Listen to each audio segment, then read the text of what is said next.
Аты Бойка. Бул ошол Нуртилек Үсенов Сузак районундагы Жашасын айылынын тургуну, ал 10 жылдан бери тайгандарды багып келет. Таза кандуу акылдуу иттер айылдагы мергенчилер үчүн чоң жардамчы. Андыктан суроо талаптар арбын. 17-де уже тайган алып келип багып баштадым. Андан мурун деле алып келчү элем. Анча неме боло бербейт эле баягындай. Таза эмес эле да. Анан кызып, кийин интернеттен карап анан ошо акса алабукадан табып, ошону барып алып келгем, ургачы болчу ал. Ошодон кызыгып анан ошодон охоталарга алып чыгып, атым бар эле, ат менен алып чыгып, ошентип үйрөтүп, ошо барган сайын немем күчөйө баштады, анан кызыгуу күчөп, ушу тайгандарды көбөйтүп алдым азыр.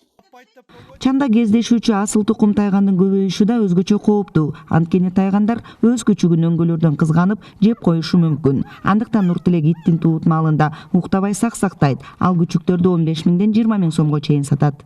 Ал тайган 4-үнчү жолу тууганы 2 жолу тууп дайынсыз болуп калды. Кээде тайган кызганып жеп да кое берет да баласын. Анан жакшылап карабасаң, азыр биринчи туумун күчүгү бар, бирок андан кийин азыр дагы бир тууду да. Азыр тууп, бүгүн 5-күн. 5 күн болду тууганына. Түнү менен карап дагы бирдеме болбосун, тоңуп калбасын деп түнкү саат 3-тө тууп баштады. Ошо.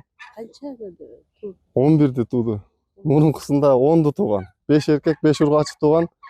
Экөө ошо тоңуп калган да. Анан 8-ин карап алып калган. Азыр 11-де тууду.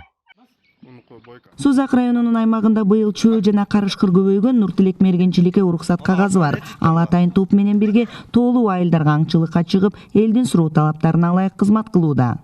Тоокторубуз канаттуулардан ошолорду жапайы чөөлөр көбөйүп кеткенине байланыштуу ушулар көбүрөөк зыян алып келатат да. Андан сырткары биздин жапайы куштарыбыздан, мисалы үчүн торгойлорубуз бар, коёндорубуз бар, бөдөнөлөр бар, кекириттер бар.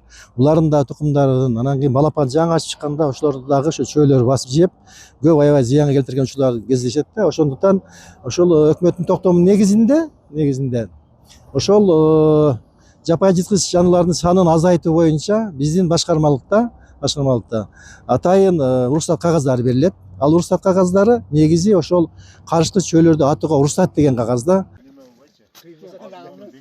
Атайын башкармалык аңчылыкты пайдалануучу жоопкерчилиги чектелген коомдордон, район шаарлардан, мергенчилерден түзүлгөн 122 бригада облустун аймагында ишмердүүлүк жүргүзүп келүүдө.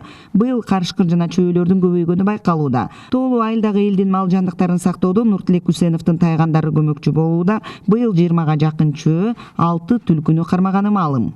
Чөө экөө кетип атат да, ошондон берака тайгандарды пасы менен салып. Кыял Сабирахунова, Бейбек Жумабаев, ЛТР, Жалал Абад облусунан.